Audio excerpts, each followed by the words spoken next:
Hello viewers, how are you. I hope आप सब ठीक होंगे।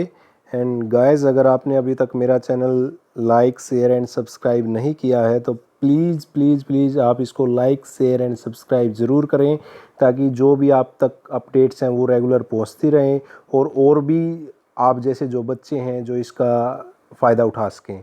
तो गाइस, हम कर रहे थे रिफ्रैक्शन ऑफ लाइट, तो उसका जो नेक्स्ट टॉपिक है वो है प्रिंसिपल ऑफ रिवर्सिबिलिटी। जैसा कि आपको नाम से ही पता लग रहा है, रिवर्सिबिलिटी मतलब उल्टा, कुछ ऐसा सा यहाँ पे होने वाला है। तो इसके लिए हम क्या कर रहे हैं, देखिए, we know that according to principle of reversibility of light, when final path of ray of light after any number of reflection and refraction is reversed, the ray retrace its entire path। यानी कि इसमें क्या है कि जो रे है हमारी, जो इंसिडेंट रे है, और वो आफ्टर मल्टीपल रिफ्लेक्शन और रिफ्रैक्शन के बाद, ठीक है, किसी चीज से स्ट्राइक करने के बाद वो अपना पाथ क्या करेगी, रिट्रेस करेगी। इसी को बोलते हैं प्रिंसिपल ऑफ रिवर्सिबिलिटी। यानी कि मान लीजिए आप घर से स्कूल पे गए हो, जिस रास्ते से आप गए हो उसी रास्ते से स्कूल अटेंड करके वापस अपने घर आ जाते हो, इसको बोलते हैं प्रिंसिपल ऑफ रिवर्सिबिलिटी। ऐसा ही रे है, जिस पॉइंट से वो चली है, रिफ्लेक्शन और रिफ्रैक्शन हुए हैं, आगे किसी मिरर से स्ट्राइक करके वो वापस अपना पाथ क्या करेगी, रिट्रेस करेगी। इसी को बोलते हैं principal of reversibility. When a plane mirror is placed perpendicular to the reflected ray, then it retraces its path। यानी कि देखो, जो आप ये फिगर देख रहे हो, इसमें एक रे है जो जा रही है, इंसिडेंट रे है, ठीक है, जो आपको दिख रही होगी यहाँ पे, ये वाली जो रे है ये क्या है, हमारी इंसिडेंट रे है, और जो ये रे है हमारी, ये क्या है, रिफ्रैक्टेड रे है। अब यहाँ पे ये आपको एक मिरर दिख रहा होगा जो इस पे रखा हुआ है सामने, यानी कि जो ये है, ये मेरा क्या है, मिरर है, राइट। एंड हाँ जी, ये, हाँ, ये सामने यहाँ पे क्या, एक मिरर रखा है। तो ये रे है, ये क्या कर रही है, जा रही है और उसके बाद अपना पाथ रिट्रेस कर रही है मिरर से स्ट्राइक करने के बाद। यानी कि यहाँ पे दो मीडियम है, एक की ऑप्टिकल डेंसिटी μ1 है, दूसरे की ऑप्टिकल डेंसिटी μ2 है। जो इंसिडेंट रे है वो नॉर्मल के साथ एंगल I बना रही है, और जो रिफ्लेक्टेड रे है वो एंगल R बना रही है। अब यहाँ पे देखो क्या दिया है, μ1 is refractive index of rare medium and μ2 is refractive index of denser medium. तो हम यहाँ पे क्या करेंगे, स्नेल्स लॉ लगाएंगे। मैंने कल वाली वीडियो में आपको स्नेल्स लॉ लगाने का एक फॉर्मूला बताया था कि जिस मीडियम से रे जा रही है, तो यहाँ कहाँ से μ1 उसकी ऑप्टिकल डेंसिटी इनटू जो उसी मीडियम के अंदर एंगल है I, उसके साथ साइन कंपोनेंट, तो μ1 sin I इक्वल टू जिसके अंदर जा रही है μ2 sin R। अब किसके रिस्पेक्ट में निकाल लेंगे, जिस मीडियम से हम जा रहे हैं उसके रिस्पेक्ट में, जिस मीडियम के अंदर हम जा रहे हैं उसका रिफ्रैक्टिव इंडेक्स निकालना है। यानी कि जिसके अंदर जा रहे हैं वो हमेशा कहाँ आएगा, ऊपर, यानी कि μ2 अपॉन μ1। यानी कि μ1 कहाँ चला गया, μ2 की बाई में, और साइन R कहाँ चला जाएगा, साइन I के बाई में चला जाएगा। तो sine I upon sine R equal to μ2 upon μ1। इसकी दूसरी फॉर्म है 2μ1, और ये हमारे पास इक्वेशन क्या आ गई, 1। अब ये लगाया हमने, जब हम जा रहे हैं ये यहां से और यहां की तरफ हम जा रहे हैं, ठीक है, तो ये लगाया हमने ऐसे। अब हम क्या कर रहे हैं, अब ये रे इस मिरर से स्ट्राइक करके क्या करेगी, अपना पाथ रिट्रेस करेगी। यानी कि ये अब यहां से यहां जाएगी, तो अब स्नेल्स लॉ लगेगा इधर से इधर की तरफ, यानी कि उल्टा हो जाएगा स्नेल्स लॉ, राइट। तो when it get reflected back from μ2 to μ1 again by using Snell's law। अब हम किस मीडियम के अंदर हैं, दूसरे मीडियम के अंदर, सेकेंड मीडियम के अंदर है, जिसकी ऑप्टिकल डेंसिटी क्या है, μ2, और एंगल क्या है, R। तो μ2 sin R इक्वल टू किसके अंदर जा रहे हैं, मीडियम 1 के अंदर जा रहे हैं, जिसके अंदर ऑप्टिकल डेंसिटी कितनी है, μ1, और एंगल कितना है, I। तो μ1 sin I। अब किसका निकाला, μ2 के अंदर हम और μ1 के अंदर जा रहे हैं, तो μ1 का निकालना है किसके रिस्पेक्ट में, μ2 के रिस्पेक्ट में। तो जिसके अंदर हमें वो का आएगा नीचे, तो μ1 अपॉन μ2, तो sine R upon sine I equal to μ1 upon μ2 equal to 1μ2। तो इक्वेशन क्या आ गई हमारी, सेकंड इक्वेशन आ गई। नाउ इक्वेशन 1 और इक्वेशन 2 को अगर हम मल्टीप्लाई करेंगे तो क्या आ जाएगा, sine I upon sine R into sine R upon sine I। R से R कैंसिल, I से I कैंसिल, तो यहाँ पे क्या हो गया, 2μ1 इंटू 1μ2, तो यहाँ पे क्या हो गया, 2μ1 इक्वल टू 1 अपॉन 1μ2। तो ये क्या हो गया, अगर इसको मैं, जो ये इस साइड है आपकी राइट हैंड साइड में है, इसको अगर इसको मैं ऊपर की तरफ ले जाऊं तो जो मेरी लेफ्ट हैंड साइड में ये उस जैसा ही बन जाएगा, राइट। आई होप आपको ये समझ आ गया होगा। कोई डाउट हो तो आप कमेंट सेक्शन में मेरे को बता सकते हैं, और मेरी वीडियो आपको कैसी लगी वो भी आप वहाँ पे बता सकते हैं। तो नेक्स्ट है refraction of light through a rectangular glass slab. ये हमने एक यहाँ पे ABCD एक रेक्टेंगुलर ग्लास स्लैब मानी है। तो यहाँ पे हमारे पास AB एक सरफेस है और DC एक सरफेस है, ठीक है। तो a ray of light is incident along KL, जो KL है AB सरफेस के ऊपर क्या है, इंसिडेंट है, और हमने इस पे L पॉइंट के ऊपर एक नॉर्मल ड्रॉ कर दिया जो DC सरफेस के ऊपर L डैश पे उसको क्या कर रहा है, टच कर रहा है। अब ये रेयर से डेंसर की तरफ जा रही है तो क्या होगी, टुवर्ड द नॉर्मल बैंड होगी। तो इसने AB सरफेस के ऊपर नॉर्मल के साथ I1 एंगल बनाया है, और रिफ्रैक्टेड एंगल इसने क्या बनाया है, R1। अब नेक्स्ट ये DC पे इंसिडेंट हो रही है M पॉइंट के ऊपर। अब ये क्या कर रही है, डेंसर से रेयर मीडियम के अंदर जा रही है, तो हमने M पॉइंट पे नॉर्मल ड्रॉ कर दिया। अब ये क्या करेगी, रेयर मीडियम में क्या करेगी, नॉर्मल से दूर भागेगी, ठीक है। तो टुवर्ड द MN ये क्या हो जाएगी, रिफ्रैक्ट हो जाएगी। अब N पॉइंट के ऊपर हमने एक मिरर रख दिया है जो इस रे के क्या है, परपेंडिकुलर है। तो इससे स्ट्राइक करने के बाद ये अपना पाथ क्या करेगी, रिट्रेस, ये जैसे आई थी वैसे ही ये वापस चली जाएगी, यानी कि N पॉइंट से K पॉइंट तक ये वापस चली जाएगी उसी पाथ के ऊपर।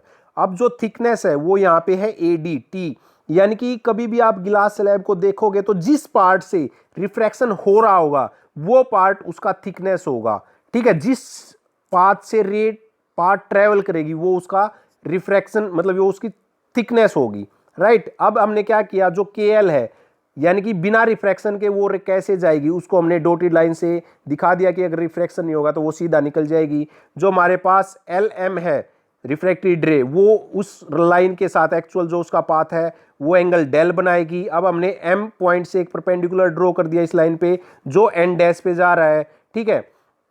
अब हमारे पास एक एयर मीडियम है जिसकी ऑप्टिकल डेंसिटी μA है, एक गिलास मीडियम है जिसकी ऑप्टिकल डेंसिटी μg है। अगेन फिर मेरी ऑप्टिकल डेंसिटी क्या आ गई है, μA आ गई। अब यहाँ पे सारा का सारी चीजें क्या होंगी, स्नेल्स लॉ पे डिपेंड होंगी।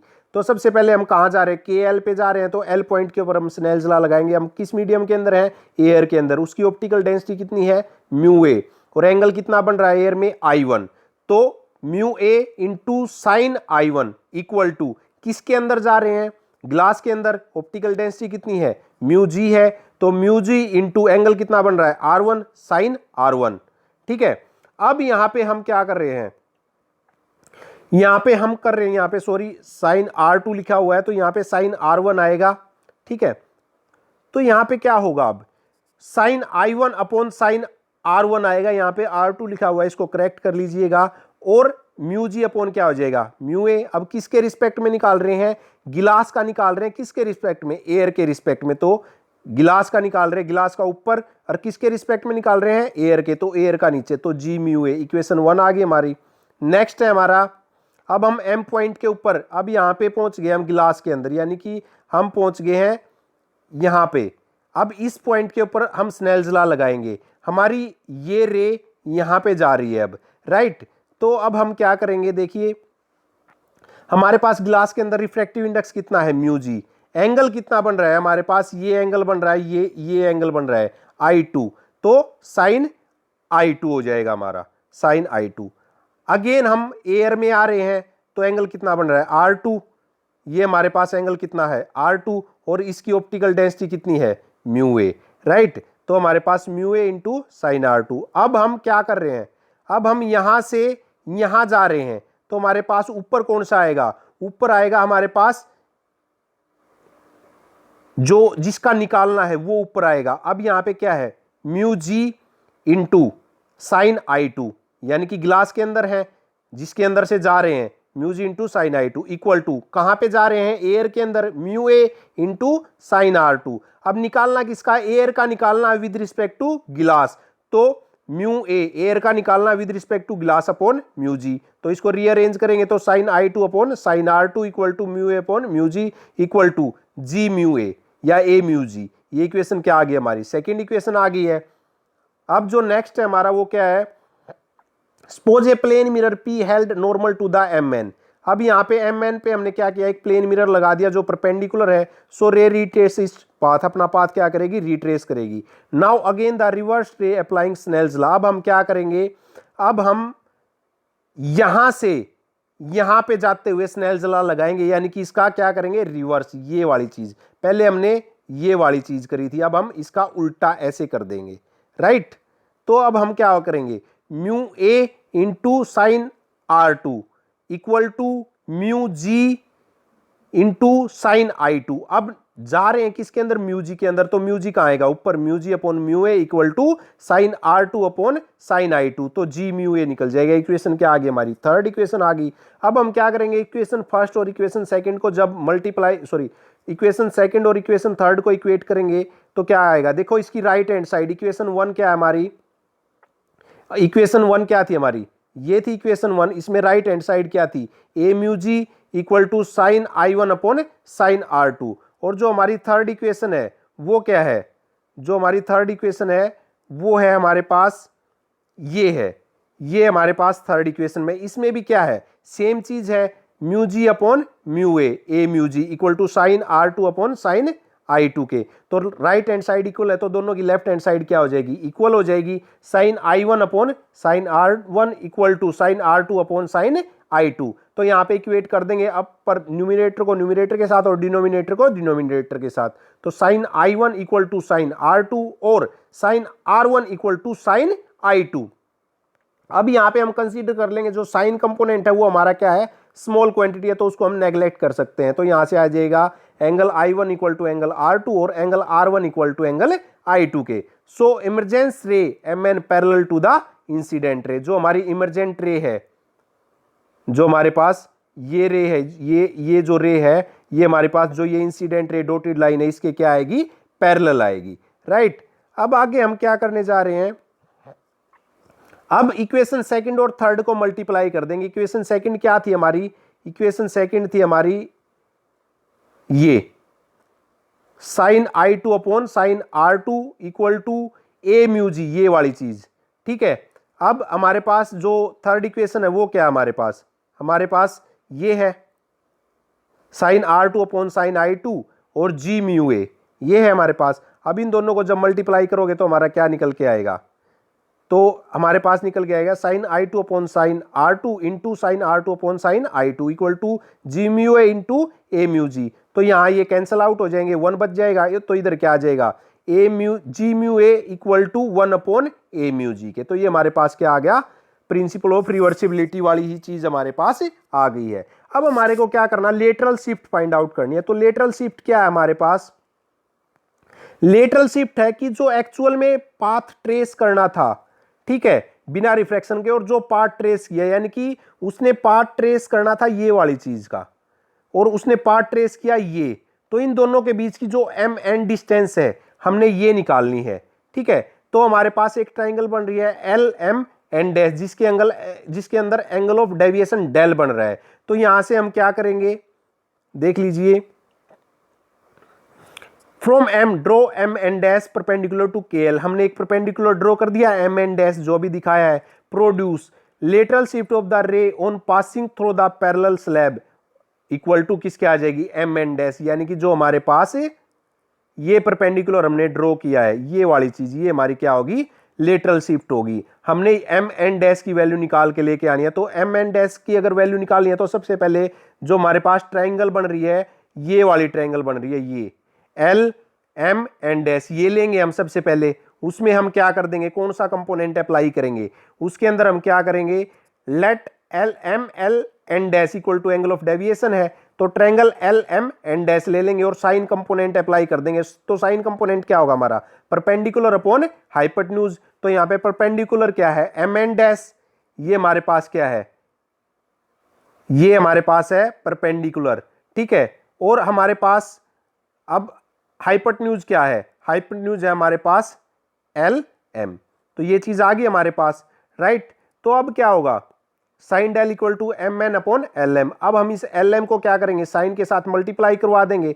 अब दूसरी चीज है हमारे पास, ये ट्राइंगल है हमारे पास एल एल डैश एम, जो ये ट्राइंगल है, ये वाली चीज, इसके ऊपर इसके अंदर एंगल कितना है, R1 है, तो यहां पे हम कोस अप्लाई कर देंगे। और हमारा कोस क्या बन रहा है, कोस क्या होता है, बेस अपॉन हाइपोटेन्यूज, तो बेस अपॉन हाइपोटेन्यूज, और इसमें बेस क्या है, L L dash upon L M, value किसकी निकालनी है यहां से, इस इक्वेशन से ये। अगर हम एल एम की वैल्यू निकाल दे, इसकी वैल्यू निकाल दे, तो हमारे पास एम एन डैश की वैल्यू निकल जाएगी। तो यहां से हम क्या करेंगे, यहां से इस एल एम को निकाल लेंगे, यहां पे ले जाएंगे कोस आर वन की जगह पे, और कोस आर वन को यहां पे ले आएंगे एल एम की जगह पे। तो हमारे पास क्या बन जाएगा, L M equal to L L dash upon cos R one. But हमारे पास एल एल डैश क्या है, हमारे पास एल एल डैश जो ये है, ये हमारे पास क्या है, ये हमारे पास इसकी थिकनेस है, टी के इक्वल है। तो हम एल एल डैश की जगह पे क्या कर देंगे, हमने क्या कर दिया, एल एल डैश की जगह पे टी पुट कर दिया। तो यहां से एल एम की वैल्यू निकल गई। अब इस एल एम की वैल्यू हम क्या करेंगे, इस इक्वेशन के अंदर पुट कर देंगे एल एम की वैल्यू, राइट। तो हमारे पास क्या आ गया है, M N dash T upon cos R one into sine del. अब देखो एंगल ऑफ डेविएशन, यानी कि इस ट्रायंगल के अंदर जो ये एंगल है, एंगल ऑफ डेविएशन है ये वाला, इसको मैं क्या लिख सकता हूं, अगर मैं बोल दूं कि साइन आई से मैं जितना R1 को सब्ट्रैक्ट कर दूंगा तो मेरे पास क्या बनेगा, एंगल ऑफ डेविएशन बनेगा। देखो ये वाला पूरा एंगल है, जो ये वाला एंगल है, ये इस सारे एंगल के इक्वल है। तो मेरे को क्या करना है, मेरे को करना है इस एंगल से अगर मैं इस R1 को सब्ट्रैक्ट कर दूं तो मेरे पास क्या बचेगा, ये मेरे पास एंगल ऑफ डेविएशन बच जाएगा, राइट। तो वही हमने यहां पे कर दिया है। तो वो कर दिया del equal to I one minus R one, del की वैल्यू पुट कर दी। तो एम एन डैश मेरे पास क्या आ गई, lateral shift, lateral shift will increase with increase angle of incident. अगर हम एंगल ऑफ इंसिडेंस को इंक्रीज करेंगे तो हमारे लेटरल शिफ्ट इंक्रीज हो जाएगी, अगर डिक्रीज करेंगे तो हमारी क्या हो जाएगी, डिक्रीज हो जाएगी।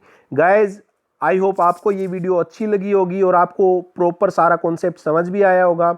तो प्लीज आप मेरे चैनल को लाइक शेयर एंड सब्सक्राइब जरूर करें और कमेंट सेक्शन में मेरे को बताएं कि आपको मेरी वीडियो कैसी लगी है।